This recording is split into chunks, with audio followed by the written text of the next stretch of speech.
25절부터 36절 교독을 하겠습니다.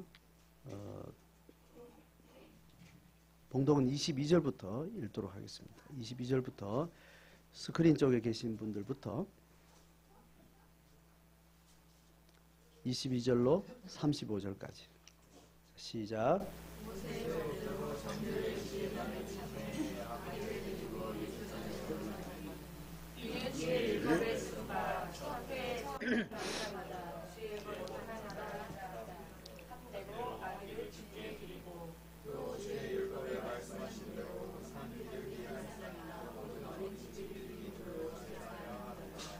예루살렘에 시므온이라 하는 사람이 있으니 이 사람은 그렇고 경건하여 이스라엘의 인류를 기다리는 자라.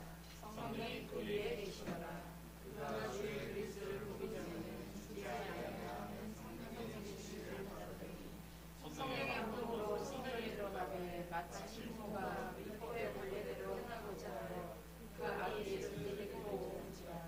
시므온이 아기를 안고 하나님을 찬송하여 이르되 주제여 이제는 말씀하신 대로 좋은 평안이 도와주시도다.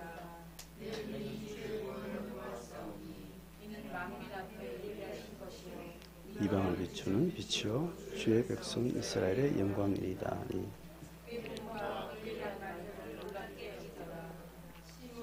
그들에게 축복하고 그의 어머니 마리아에게 말하여 이르되 이스라엘 중 많은 사람을 하거나 흥하게 하며 비방을 받는 표적이 되게 하기 위하여 칼이 내 마음을 찌르듯 하리니 이는 여러 사람의 마음에 생각을 드러내려 일어나더라. 아멘.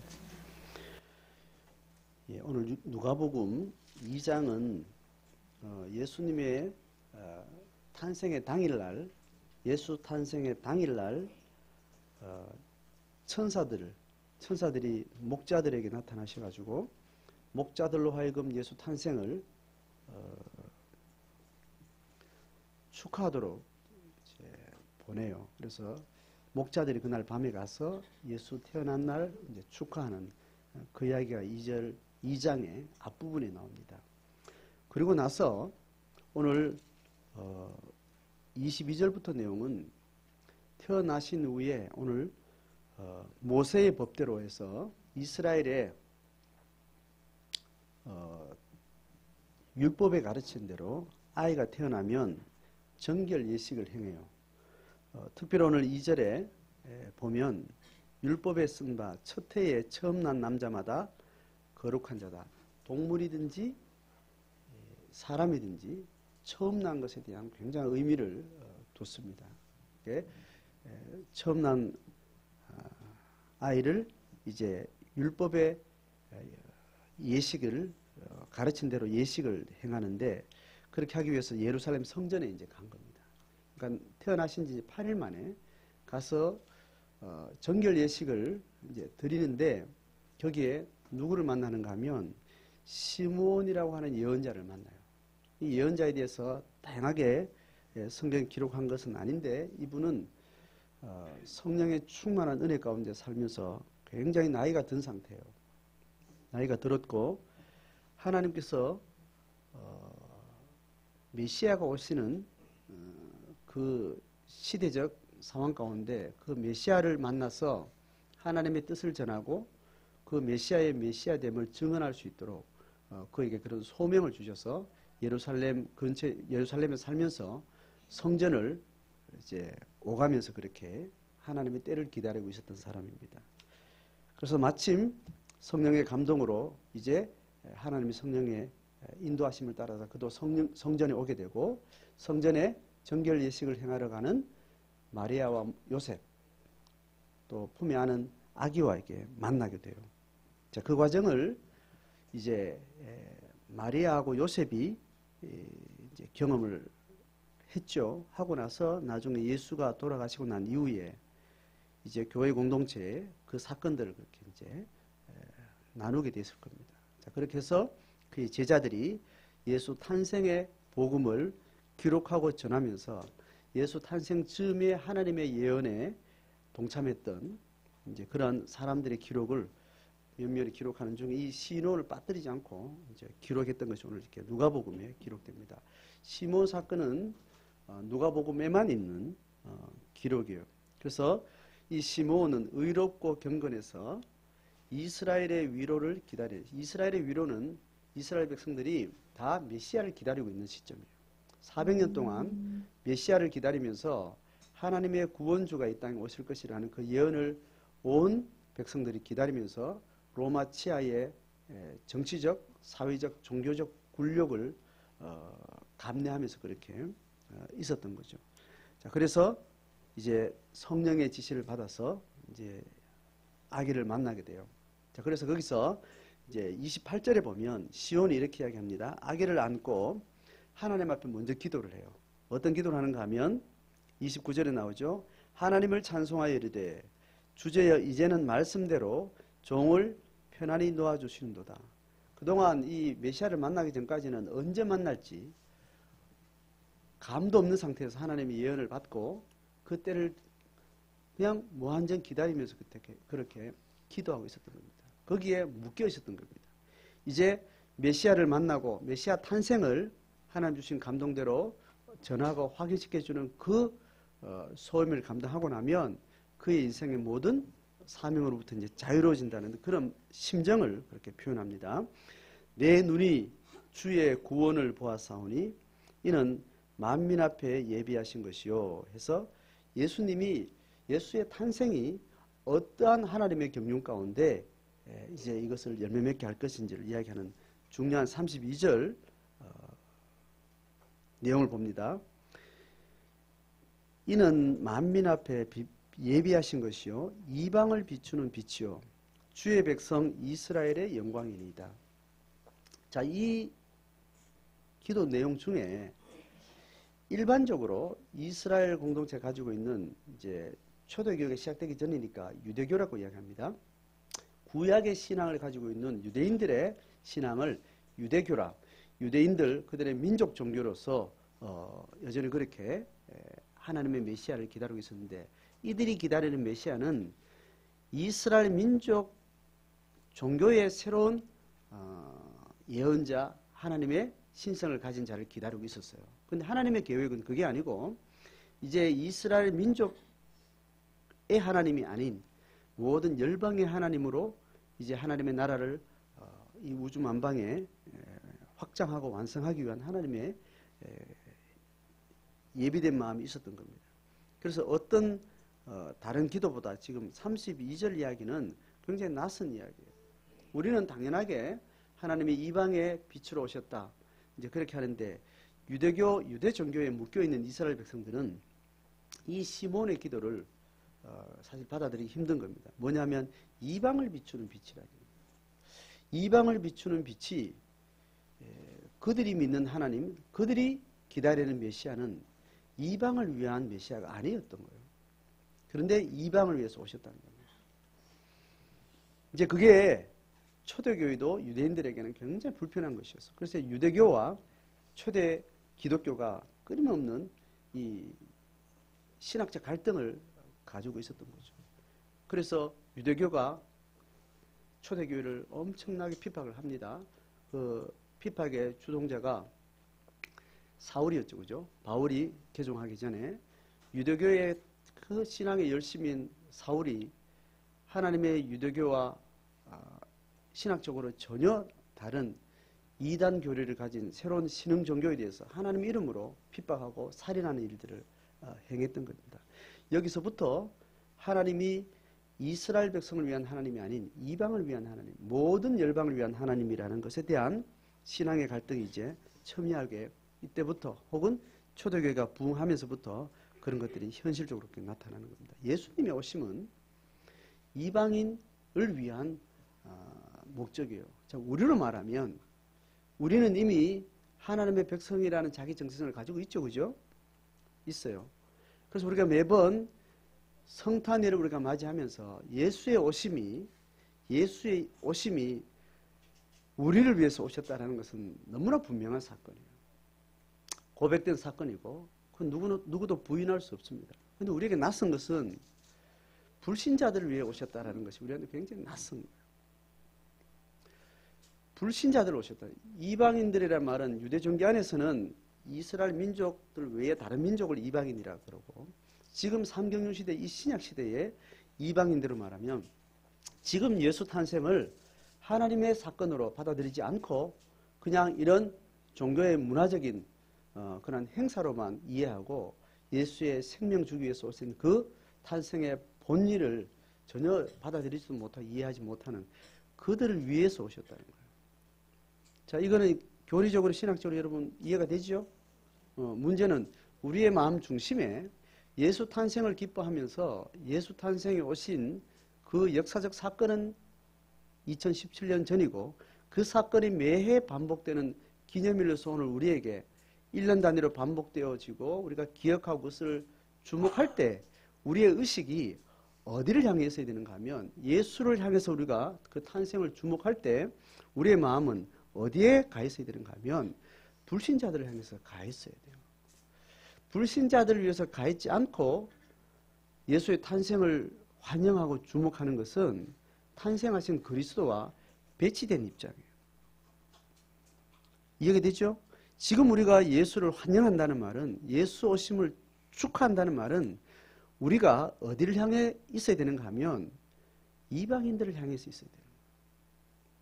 예수는 영으로 오셔서 영이 육을 입은 인간과 함께 이 하나님의 계시를 나누고 생명을 나눠가는 그 과정은 육을 가진 영적인 실체를 통해서 그 일을 하시는데, 누가 하는가 하면 그리스도의 몸인 교회가 그 일을 하는 거예요. 그래서 교회는 대체로, 교회의 2000년의 역사는 대체로 예수 탄생을 주목할 때마다 예수 탄생이 우리를 위해 오셨다는 그 거짓 아닌 분명한 신학적인 분명한 진실이기는 하지만 그것에만 주목하는 그런 방식으로 예수 탄생을 늘 환영하고 축복해 왔어요. 그렇게 시간을 초월해서 이미 부활해서 승천하신 예수께서 새로운 시간성 안에 들어오셔서 매해마다 그분의 탄생의 주체로서 우리가 그 탄생을 기뻐하는 교회와 만날 때 늘 우리한테 예수님은 섭섭한 채로, 어색한 채로, 또 마음이 편치 않은 채로 우리를 만나게 될지도 모른다는 겁니다. 자, 그렇게 해서 이방을 비추는 빛이 되기 위해서 오신 거예요. 그를 환영하는 자들은 예수 그리스도의 탄생을 주목하면서 우리가 이방을 향해서 비추는 빛으로서 우리가 존재하느냐라는 질문을 스스로 해야 됩니다. 이방을 향해서 비추는 빛으로서 우리가 하나님의 은혜의 수혜를 입고 나서 이미 받은 자들이 예수께서 끊임없이 이방을 향해서 복음을 확장하고 이 생명의 빛을 계속해서 이 역사 가운데 이루어 나가는 그 예수 그리스도의 통치령 안에 우리가 이 시간성 속에 살면서 우리가 예수의 이방을 향한 그 관심에 우리의 삶을 살지 않으면서 예수를 환영한다는 것은 예수와 배치된다는 것에 대해서 우리가 다시 한번 성령의 조명을 받을 수 있으면 좋겠습니다.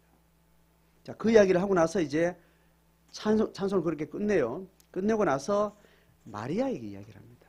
마리아에게 이야기하는 내용이 시몬이 34절 보면 시몬이 그들에게 축복하고 그의 어머니 마리아에게 말해 이르되 보라, 이제 부모에게 이 아이가 보통 아이가 아니라는 것을 다시 예언자적 입장에 다시 확인해 주는 거예요. 마리아와 요셉도 신성의 예언을 받았어요, 안 받았어요? 받았죠. 이 아이가 보통 애가 아니라는 걸 알고 또 결혼하기 전에 성령으로 잉태됐다는 사실도 알고 부모 입장에서 하나님의 계시적 확신들을 지금 계속 경험하면서 지금 이 과정을 지나고 있습니다. 그러면서 또 다른 확장된 계시를 또 다른 예언자를 통해서 이제 듣는 거예요. 자, 그 내용이 뭐냐 하면 이렇게 말합니다. 이는 이스라엘 중 많은 사람을 패하거나 흥하게 하며 비방을 받는 표적이 되기 위해서 세움을 받았다는 거예요. 이거 우리가 그냥 이렇게만 들어도 대충 보면 알겠죠, 그죠? 비방받는 표적이 된다는 거예요. 예수의 고난을 이야기합니다. 자, 그것은 논란의 여지가 없습니다. 자, 그렇게 하고 36절을 봅니다. 마지막 이야기 같이 읽습니다. 시작. 또 칼이 내 마음을 찌르듯 하리니 이는 여러 사람의 마음의 생각을 드러내려 함이니라 하시더라. 자, 예수의 오심이 이방을 비추는 빛이다 이렇게 이야기를 한 것은 그의 예언적 기도에서 그렇게 표현을 했어요. 그리고 그것을 자기 소명으로 받는 마리아에게 뭐라고 말하는가 하면 이 아이를 키우면서 이 아이는 고난받게 될 거다. 피 흘리는 양의 피로 제단에 드려질 거다. 이 아이가 자라서 하나님의 예언을 완성한답시고 백마 타고 입성하는 그런 일들로 오는 게 아니라는 이야기를 가르칩니다. 그래서 마리아는 일찍부터 이 아이가 고난의 종으로 부름받았다는 그 사명에 대해서 일찍부터 받아들이고 각오를 하고 있어야 됐었어요. 그래서 결국 예수는 그 길을 가죠. 자, 그렇게 하면서 그렇게 세움을 받았고 또 해서 오늘 읽은 마지막 본문에 너의 마음을 찌르니까 꼭 마리아에게만 말하는 건 아닌데 마리아에게도 말하는 거죠. 마리아에게부터 말하고 마리아의 이 소명은 오늘 예수를 믿는 모든 교회의 소명으로 이어지는 겁니다. 그 예수의 고난의 길을 걸어가는 비방받는 표적으로서 예수의 길을 우리가 수종드는 자로서 또 그 수혜자로서 마리아와 이 시대 교회는 그 예수를 주목하면서 그 수종드는 자에게 고난의 표적이 된 예수 그리스도를 인해서 그것이 우리에게 수혜자로 들어올 때 우리에게 어떤 사건이 일어나는가 하면 36절에 너의 마음을 찌르듯 한다는 거예요. 자, 이해되죠? 예수의 이방의 빛으로 오신 그 사건에 부름을 받은 마리아에게서부터 초대교회 교인들로부터 오늘 우리에게까지 예수 탄생의 목적에 수혜자로서 우리가 그 길을 수종드는 이 신앙의 사람들은 그 길을 걸어가는 동안 예수의 고난의 길과 동일하게 우리의 마음에 칼을 찌르듯 한 그런 사건들을 우리에게 동일하게 경험하게 된다는 겁니다. 자, 왜 그런가 하면 우리가 고난의 길을 가는 여러 가지 과정 중에 뭐가 있는가 하면 내 마음을 찌르듯 한다. 그 약간 구체적이지는 않죠. 그죠? 우리에게 뭔가 부정적인 어떤 고난의 동일한 고난의 그림자가 이렇게 느껴지는 그 표현인데 그 실체가 뭔가 하면 이렇게 이야기합니다. 이는 그 내용이 뭐냐 하면 여러 사람의 마음의 생각을 드러낸다는 거예요. 자, 우리 속에 생각을 드러내는 것이 우리의 마음을 찌르는 것 같은 고통이 된다는 거예요. 예수의 고난에 동참한다는 것은 예수의 이방의 빛을 향한 이 복음의 사역에 부름받았다는 것은 그 빛의 수혜자이기도 하지만 그 빛을 수종드는 그 신앙의 길을 걸어가면서 우리 마음에 찔림을 받고 그 찔림은 고난의 여운과도 동일한 것인데 그것은 내 마음에 있는 것이 드러난다는 거예요. 오늘 예수님의 탄생을 우리가 축복하면서 예수 탄생이 오늘 우리에게 놀라운 축복의 사건도 되면서 그 축복의 사건은 우리에게만 끝나지 않고 아직 그 빛을 받지 못한 이방인들에게 향해서 끊임없이 확장돼가는 그 시대적 흐름의 소명을 받은 우리가 어떤 상태로 우리가 예수를 맞이해야 되는가. 이방의 빛으로 오신 것에 대해 이방을 향해서 우리는 주목해야 된다고 방금 이제 첫 번째 메시지 이야기했습니다. 그러면서 구체적으로 우리에게는 어떤 내적인 사건이 있는가 하면 마음의 찔림을 받는 내 생각이 드러나는 사건 속에 우리는 늘 하나님 앞에 나가 있어야 됩니다. 예수를 환영할 수 있는 사람은 이러한 사람이에요. 진정 예수 탄생을 기뻐하고 환영하고 그 예수의 오심을 온전히 우리의 삶으로 수종드는 사람들의 삶의 태도는 늘 복음의 빛 가운데 이방의 빛을 비추시는 그리스도의 빛 앞에 우리의 상한 마음을 드러내는 사건 속에 있어야 된다. 자, 오늘 이제 25일이 공교롭게 늘 연말이어서 성탄 자체에 집중하기보다는 연말의 분주함에 함께 동요되어서 이게 성탄인지 망년인지 애매한 그런 일들을 많이 겪게 됩니다. 그런데 이 성탄은 다만 축제가 아니고 성탄은 우리에게 고난의 길에 동참하겠다는 언약이고 그 고난을 기뻐하는 자로서 우리 자신을 돌아보게 하는 일들입니다. 자, 그러면서 우리가 이 한 해를 마무리 지으면서 예수의 탄생을 우리가 집중할 때 우리가 오늘 이 말씀을 통해서 다시 주목해야 될 것은 우리 마음에 찔림을 받는 일에 우리가 좀 더 집중을 했으면 좋겠습니다. 내 생각이 드러나는 일. 여러분 생각이 언제 드러나요? 생각이 언제 드러나요? 생각은 내가 곰곰이 생각하면 생각이 드러나는 게 맞아요, 안 맞아요? 예? 맞아요. 의식 안에 있는 것은 내가 생각을 해서 내 생각을 캐치가 할 수 있어요. 근데 사람의 내면은 의식의 영역과 함께 또 무슨 영역이 있어요? 무의식의 영역이 있습니다. 의식의 영역은 어지간하면 조금만 집중하면 다 잡혀요. 생각 안에 인지가 되고 있기 때문에 조금만 생각의 그물을 돌리면 대충 파악이 돼요. 문제는 인간의 자기 한계라는 것은 자기 삶을 이끌어가는 어떤 내적인 힘이 의식의 세계 안에만 있는 게 아니라는 거예요. 내가 내 인생을 열심히 살아가는데 의식을 가지고 살아가지면 우리가 뭐 정신 몽한 상태에서 사는 건 아니잖아요. 그죠? 버젓이 눈 뜨고 버젓이 의식을 가지고 사는데 그 삶을 지배하는 힘이 내가 인지하고 있지 않은 어떤 나의 내면에 의해서 살아가진다는 거예요. 그런 일들은 다른 사람이 볼 수도 있는데 자기가 만날 경우는 언제 만나는가 하면 내 마음의 생각의 근본, 내가 인지 속에 있지 않았던 내 자신을 발견할 때 언젠가 하면 언제일까요? 어떤 사건을 만날 때. 좋은 사건일까요? 나쁜 사건일까요? 나쁜 사건 만날 때. 좋은 사건 만날 때는 그렇게 많이 보이지 않습니다. 나쁜 사건, 불행한 사건, 위기적인 사건, 우울한 사건, 슬픈 사건, 그런 사건들을 만날 때 우리 안에 무의식 속에 숨어져 있던 주목하고 싶지도 않고 평소에 잘 집중되지 않았던 나의 내면의 실체를 만나게 돼요.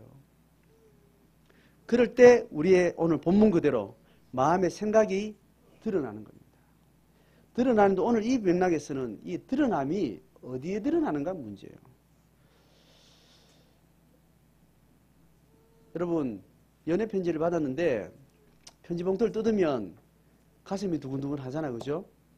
연애 편지를 받았는데 혹은 누구한테 금일봉을 받았는데 뜯으면 꺼내서 이게 얼마짜리인지 두근두근 하잖아요. 그죠? 이걸 꺼내서 이제 꺼내야 되잖아요. 그죠? 꺼내는데 지하실에 깜깜한 데 들어가서 그걸 꺼내면 드러나요? 안 드러나요? 드러나야 소용이 있어요? 없어요? 소용이 없는 겁니다. 어디에 드러나야 돼요? 신사임당이 몇 장인지는 빛 가운데 드러나야 알게 되는 거예요. 우리 마음의 생각이 드러나는 것은 어디에서 드러나야 되는 거예요? 빛 가운데 드러나야 돼요. 그런데 우리는 빛 가운데 드러내지 않고 암흑 가운데 드러날 때 그 마음은 우리에게 고통과 저주가 되는 거예요. 오늘 이방의 빛으로 오신 그리스도께서 우리를 찔림을 통해서 우리의 생각을 드러내실 때는 우리를 저주하기 위한 거예요? 축복하기 위한 거예요? 축복하기 위해서. 그 축복에 하나님의 축복의 수혜자로 살아갈 때 끊임없이 우리 안에 뭐가 드러나야 된다는 거예요? 무의식에 있는 우리의 생각이, 마음이 드러나는 사건들 속에 늘 살아가야 된다. 여러분 이제 연말을 지나면서 여러분 한 해를 쭉 돌아보면 여러분 다 겪었던 많은 사건들이 기억날 텐데 사건 리스트를 이렇게 만들면 올해 겪었던 사건의 실제적인 데이터를 가지고 내년에도 이런 사건이 일어나기를 원하는 사건을 한 줄 쭉 적으세요. 그리고 내년에 제발 이런 사건은 다시 안 일어나면 좋겠다. 그런 사건을 쭉 적었어요. 전자를 가지고 기도해야 되겠어요? 후자를 가지고 기도해야 되겠어요? 후자를 가지고 기도해요. 이 후자를 가지고 빛 가운데 나가셔야 돼요. 이 리스트를 가지고 하나님의 생명의 빛 가운데 나가는 것은 저주예요? 축복이에요? 축복이라는 겁니다. 그렇다면 빛 가운데 나가는 것이 축복이라면 이 사건을 맞이한 것은 축복이에요? 저주예요? 이 사건을 만난 것이 축복입니다. 뭐를 전제로? 이 어려운 사건을 가지고 어디로 가겠다는 전제로? 빛 가운데 가겠다는 전제로 축복입니다. 맞죠? 그래서 오늘 유아 세례 받아서 우리는 시간이 오지 않은 미래를 향해서 하나님과 언약식을 맺었는데 서우가 무슨 짓을 하고 살든지 서우는 무조건 하나님의 무슨 사람? 저주의 사람? 축복의 사람인 것을 우리가 확신하고 함께 약속을 받은 겁니다. 그러면 서우가 앞으로 경험하는 많은 일들이 좋은 일만 있어야 되겠어요? 그렇지 않은 일도 있어야 되겠어요? 예? 좋은 일이 많았을 때가 하나님의 축복의 삶을 충만히 살아가는 거예요? 아니면 안 좋은 일을 겪었을 때 그런 일을 걸어가는 거예요? 결론은 알겠는데 말을 입에 담기가 좀 멋이게 하죠. 복음 앞에 우리는 정직하고 담대하셔야 돼요.